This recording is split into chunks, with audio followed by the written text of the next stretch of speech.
Polda Sumut ungkap sindikat perdagangan bayi baru lahir.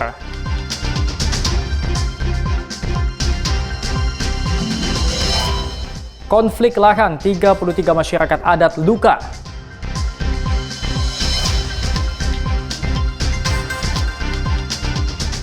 Hutan rempah perlu dilestarikan.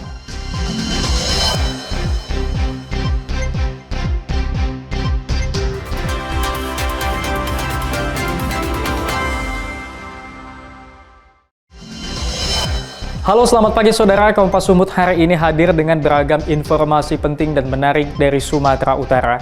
Selain 3 sorotan tadi, sejumlah informasi lain akan kami sajikan dalam Kompas Sumut. Bersama saya Emir Syapurba, inilah Kompas Sumut selengkapnya di Kompas TV, independen terpercaya.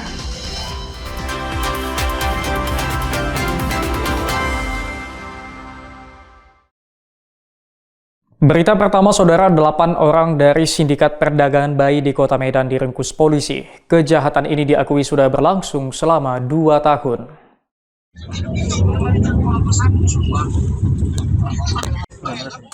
Inilah rekaman video petugas Subdit Renakta Ditkrimum Polda Sumut saat menangkap sejumlah pelaku di kawasan Padang Bulan, Kota Medan, Sumatera Utara. Saat menangkap pelaku, polisi juga mengamankan bayi laki-laki yang diperdagangkan pelaku. Bayi tersebut masih berumur 3 hari. Bayi malang ini dibeli pelaku dari seorang wanita muda yang diduga enggan merawat sang bayi karena merupakan hasil hubungan terlarang. Bayi ini dibeli dari sang ibu bayi yang kini berstatus tersangka. Bayi dijual dengan harga 10 hingga 15 juta rupiah melalui beberapa perantara yang kini juga berstatus tersangka dan ditahan di Polda Sumut. Direktur Reserse Kriminal Umum Polda Sumut, Komisaris Besar Polisi Riko Taruna Mauruh mengatakan 8 tersangka yang terlibat dalam kasus ini telah ditahan. Sedangkan bayi yang jadi korban perdagangan kini dirawat di Rumah Sakit Bayangkara Medan. Dari hasil pemeriksaan awal, pelaku telah beroperasi sejak tahun 2023 dan mengaku sudah menjual 8 orang bayi.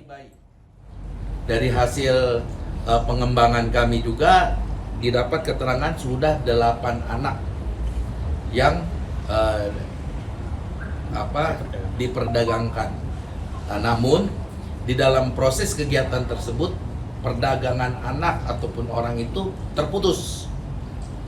Jadi Direktorat Reserse Kriminal Umum kini tengah berkoordinasi dengan Direktorat Reserse Kriminal Khusus terkait tempat perdagangan dan kelahiran bayi. Polisi masih menggali apakah ada kerjasama para pelaku dengan pihak klinik. Ferry Irawan, Kompas TV, Medan, Sumatera Utara. Saudara, terdakwa kasus pembunuhan Serda Holmes lepas dari hukuman seumur hidup setelah majelis hakim menyatakan terdakwa tidak terbukti melakukan pembunuhan berencana. Hakim memvonis terdakwa 13 tahun penjara serta pemecatan dari kesatuan. Sidang kasus pembunuhan dengan terdakwa Serda Holmes Sitompul kembali digelar Pengadilan Militer 1/02 Medan Senin siang.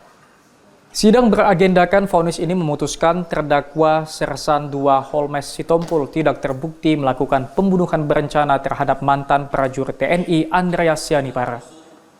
Peristiwa ini terjadi Desember tahun 2024. Terdakwa Serda Holmes membunuh korban karena permasalahan mobil rental. Untuk menyembunyikan kematian korban, terdakwa bersama rekannya memasukkan jasad korban ke dalam sumur di Desa Aektapa, Kabupaten Labuhan Batu Utara. Putusan ini membuat keluarga Andreas Sianipar marah dan tidak menerima putusan tersebut.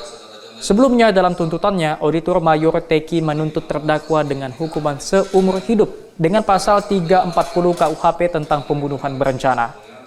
Namun Ketua Majelis Hakim Mayor Wiwit Arianto dalam amar putusannya menyatakan terdakwa tidak terbukti melakukan pembunuhan berencana, hanya dijerat pasal 338 KUHP tentang tindakan pembunuhan secara bersama-sama.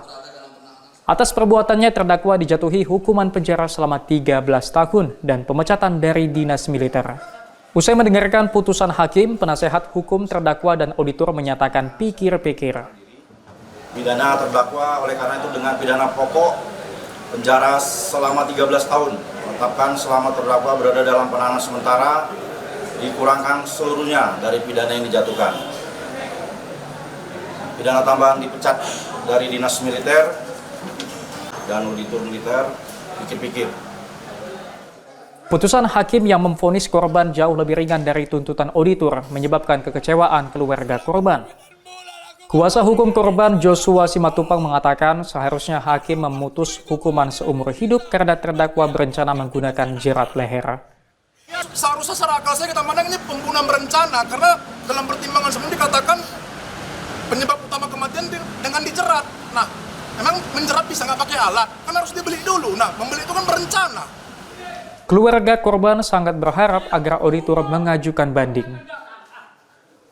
Roganda Malau, Kompas TV, Medan, Sumatera Utara. Saudara, penggerebekan narkoba di kawasan Jalan Mangkubumi, Medan. Personel kepolisian mendobrak pintu rumah bandar dan mendapatkan narkoba dalam lemari. Penggerebekan rumah bandar narkoba ini berawal dari penggerebekan sebelumnya dan laporan warga yang resah dengan praktik penggunaan narkoba di rumah kosong. Dalam penggerebekan awal, polisi menangkap seorang pengguna narkoba di rumah kosong tersebut. Polisi kemudian mengidentifikasi keberadaan rumah bandar narkoba yang tak jauh dari lokasi penggerebekan. Polisi menemukan satu paket sabu tercecer di depan pintu sebuah rumah tersebut. Personil Satres Narkoba Polrestabes Medan kemudian mendobrak pintu dan menemukan sejumlah narkoba beragam jenis seperti sejumlah paket sabu ukuran besar, 10 butir pil Happy Five dan 606 butir pil ekstasi disimpan di dalam lemari. Polisi juga menemukan uang tunai berjumlah 50 juta rupiah diduga uang hasil penjualan narkoba. Kasatres Narkoba Polrestabes Medan Ajun Komisaris Besar Polisi Tommy Arwan menyebut rumah tersebut dihuni sepasang suami istri.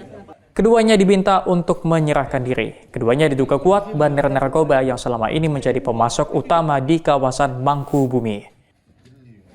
Di satu rumah yang di belakang saya ini, di depan pintu gerbangnya itu ada satu poket sabu yang tercecer. Dari situ kita curiga bahwa tempat ini kecurigaan adalah pemiliknya merupakan bandar sabu, sehingga di mana tadi ada pintunya tertutup, kita melakukan pendobrakan dan kita berhasil mendobrak dan masuk ke dalam. Petugas mengimbau kepada warga agar tidak segan-segan melaporkan pelaku narkoba yang meresahkan masyarakat. Ferry Irawan, Kompas TV, Medan, Sumatera Utara. Bentrok puluhan masyarakat adat terluka, saksikan usai jeda.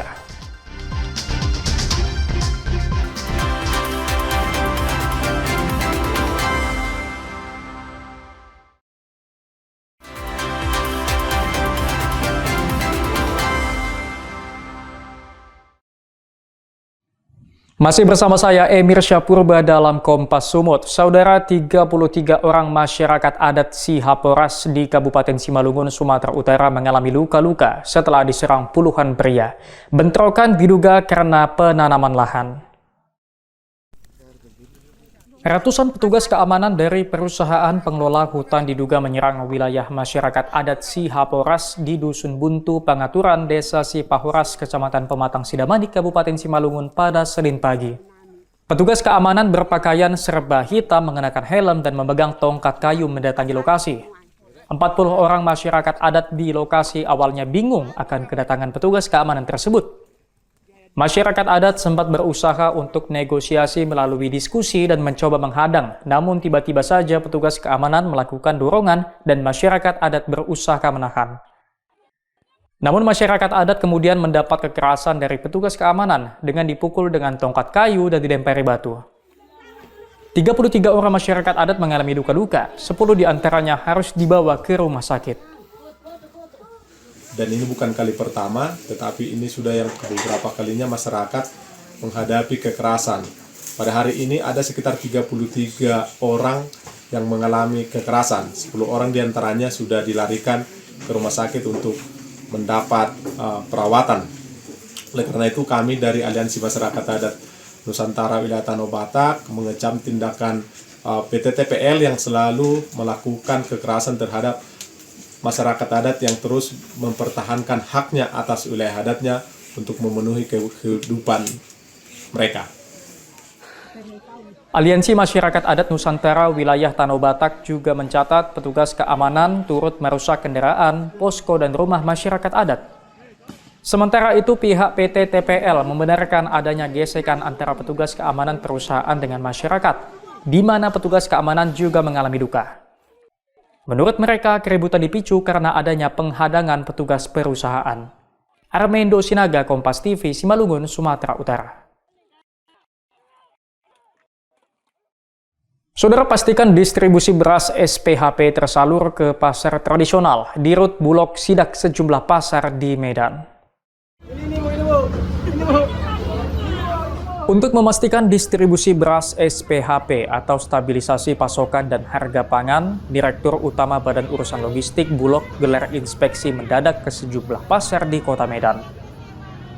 Direktur Utama Perum Bulog Maijen TNI Ahmad Rizal Ramdhani mendatangi pasar tradisional Petisah Medan. Sembari menyapa warga dan pedagang di pasar bawah Petisah, Rizal juga menanyakan penjualan beras SPHP Bulog. Selain itu, inspeksi mendadak juga dilakukan ke warung sembako untuk memeriksa stok penjualan beras SPHP, minyak goreng kita, serta gula putih merek manis kita yang diproduksi Perum Bulog. Menurut Direktur Utama Perum Bulog Maijen TNI Ahmad Rizal Ramdhani, ada 7 saluran distribusi beras mulai dari pasar tradisional, TNI Polri, hingga koperasi, sehingga harus dipastikan beras tersebut berada di pasaran. Jadi saluran pertama itu menggunakan pengecer-pengecer pasar tradisional, yang kedua bisa dengan koperasi desa Merah Putih, yang ketiga adalah dengan institusi pemerintah lainnya, yaitu TNI Polri, Pemda, dan lain sebagainya boleh, koperasi-koperasinya boleh, terus kemudian bisa juga menggunakan RPK binaan BUMN ataupun binaannya Bulog sendiri, terus ada juga kerjasama dengan teman-teman BUMN pangan, dan yang berikutnya adalah retail-retail modern. Ini kita berikan semuanya supaya apa? Supaya untuk meyakinkan bahwa beras itu sampai ke seluruh penjuru tanah air. Demikian. Hingga saat ini Bulog telah menyalurkan 400.000 ton beras SPHP, hampir 30% dari target nasional sebesar 1,3 juta ton. Penyaluran ini pun diperkirakan rampung hingga Desember 2025 mendatang. Emir Syapurba, Dedi Rizky Ginting, Kompas TV, Medan, Sumatera Utara. Saudara, harga cabai merah di Kota Medan masih tinggi, sempat menembus Rp100.000 per kilogram. Selain cabai merah, harga ayam potong juga mengalami peningkatan hingga Rp38.000 per kilogram.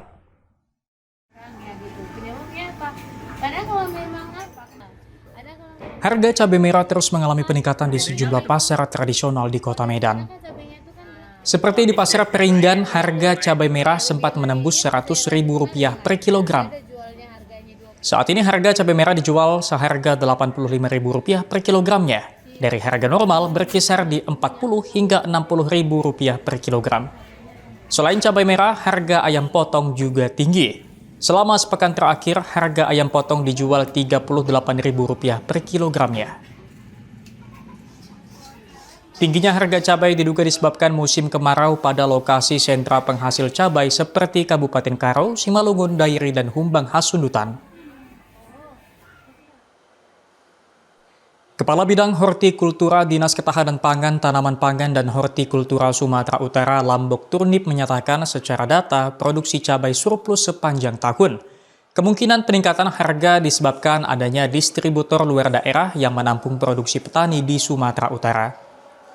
Lambok Turnip memastikan pihaknya tidak menjual hasil produk ke luar kota. Dalam upaya menstabilkan harga cabai, pihaknya akan memperluas sentra pengeringan cabai serta gudang penyimpanan. Cabai kering ini yang nantinya akan disalurkan ke pasar saat cabai langka. Lokasi pengeringan saat ini masih di Lubuk Cuik, Kabupaten Batubara, yang rencananya akan diperluas ke daerah lain. Salah satu yang tadi, kita harus punya buffer stock, yang kita harus punya history, kita punya atau cas yang bisa sebagai menampung produk hasil panen petani. Jadi kita harga seperti ini bisa untuk operasi pasar. Kebutuhan konsumsi yang tinggi dengan harga fluktuasi tinggi cabai sangat mempengaruhi daya beli masyarakat. Pengolahan cabai kering diharapkan dapat menjadi solusi saat cabai melimpah dan stoknya menipis. Roganda Malau, Kompas TV, Medan, Sumatera Utara. Hutan rempah perlu dilestarikan. Saksikan usai jeda.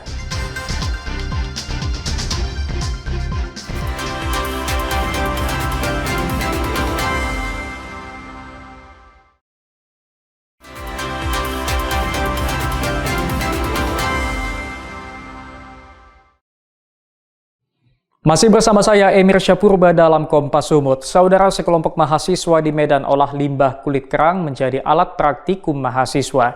Ide awal bermula saat alat praktikum gigi yang mereka gunakan tidak kuat.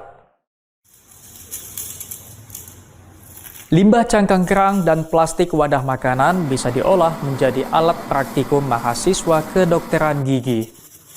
Model gigi alternatif berbahan dasar limbah cangkang kerang darah Anadera granosa dan plastik polipropilen dari wadah makanan dapat menjadi alat praktikum yang kuat dan ramah lingkungan. Dengan teknik tertentu, bahan tersebut dapat diolah menjadi gigi buatan sebagai alat praktikum.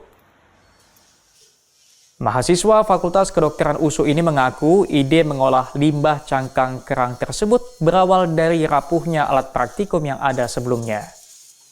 Cangkang kerang dipilih karena memiliki bahan yang kuat dan ramah lingkungan, serta dapat digunakan untuk praktik di laboratorium. Hasilnya juga sudah diteliti dan diuji.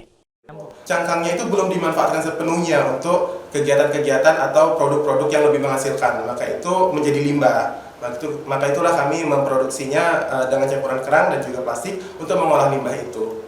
Memakan waktu berapa lama untuk membuat satu model gigi misalnya? Untuk satu model gigi kami estimasi untuk pengerjaannya sekitar 30 menit. Jadi dalam satu hari kami rata-rata bisa memproduksinya sekitar 20 set model gigi.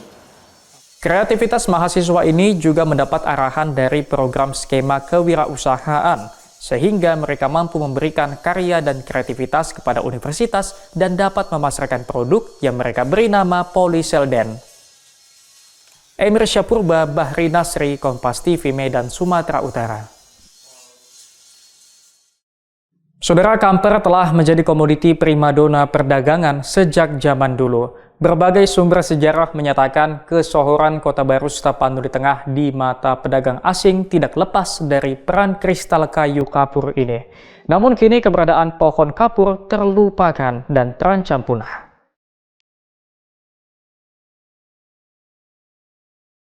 Di Nusantara, kayu kapur tersebar di Pulau Sumatera dan Pulau Kalimantan.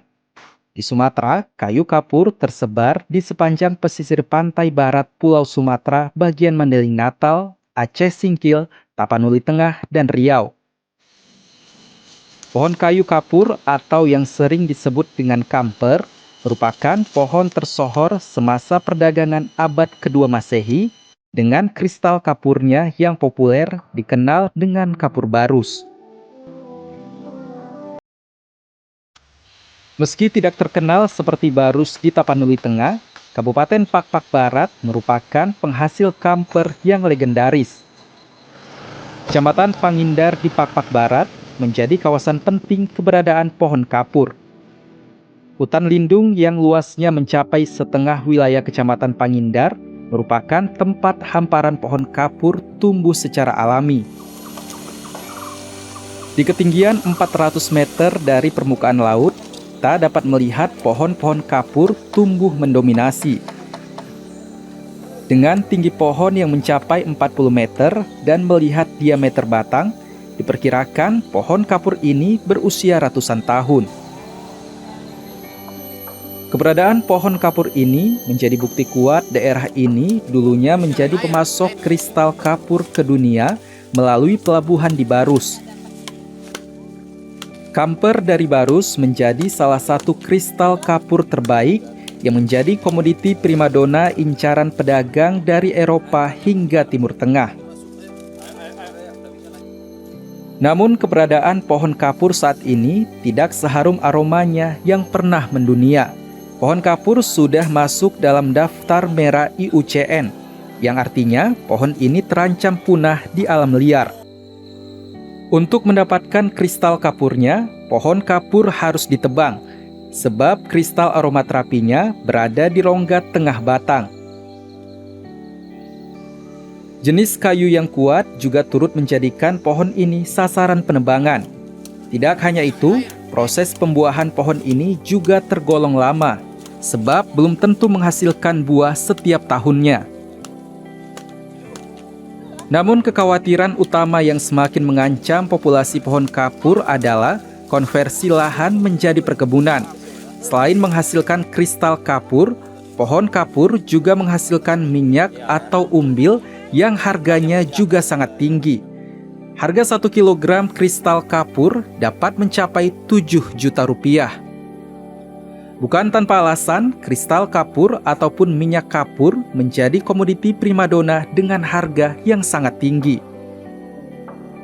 Senyawa borneol yang terkandung pada kapur sejak dulu sudah dimanfaatkan dalam pengobatan tradisional. Kandungan borneol ini merupakan bahan pembuatan obat-obatan medis seperti untuk mencairkan darah beku. Aroma terapinya digunakan untuk parfum. Sumber sejarah juga menyatakan dulunya kristal kapur ini merupakan campuran bahan pengawet mayat Firaun. Sebagai kekayaan hayati yang selama ini tersembunyi, hutan ini merupakan laboratorium raksasa baik bagi sejarawan ataupun bagi peneliti dalam pengembangan manfaat kapur dan pembiakannya. Kami yakin produk-produk yang didagangkan di Barus itu adalah produk-produk yang didatangkan dari daerah hinterlandnya. Hinterland Barus adalah dataran tinggi di belakangnya, dan Pak Barat ini merupakan hinterland dari Barus. Oleh karena itu kami mencoba mencari kemari dan kami bertanya-tanya kepada warga, di mana ada pohon kapur? Oh banyak, kata mereka. Di daerah mana? Ya mereka hanya bilang di sini, dan itu punya kehutanan, dinas kehutanan, dan tidak ada manfaat langsungnya saat ini bagi warga. Maka ketika saya sampai kemari saya terkejut, apa yang saya cari sejak 2016, yang kami cari, sejarawan mencari lokasi di mana kapur-kapur itu dihasilkan, ternyata ditemukan di sini. Bersama dengan para peneliti dan dosen, pemerintah Kabupaten Pak Barat berencana menjadikan hutan pohon kapur ini menjadi geopark internasional sebagai upaya penyelamatan. Kedepannya untuk hutan ini kami mau mencoba dari datanya dulu supaya untuk dikembangkan untuk ke UNESCO tentunya untuk pengembangan ini, karena ini kan kapur Pak Barat ini termasuk salah satu kekayaan hayati di Pak Barat, dan saya juga memperkenalkan ini untuk di Nusantara khususnya di Indonesia supaya orang datang ke Pak Barat. Kristal kapur merupakan rempah Nusantara yang terlupakan setelah tergantikan dengan kapur barus sintetis. Rempah yang pernah menjadikan Barus sebagai pelabuhan penting merupakan pembentuk identitas bangsa. Upaya pelestarian tidak sebatas budidaya. Upaya meningkatkan perekonomian masyarakat melalui pengembangan pohon kapur harus menjadi fokus utama. Roganda Malau, Kompas TV, Pak Barat, Sumatera Utara.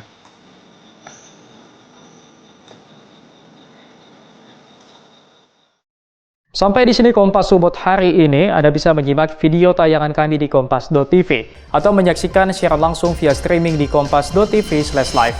Kami undur diri, tetap saksikan rangkaian program berita di Kompas TV, independen terpercaya.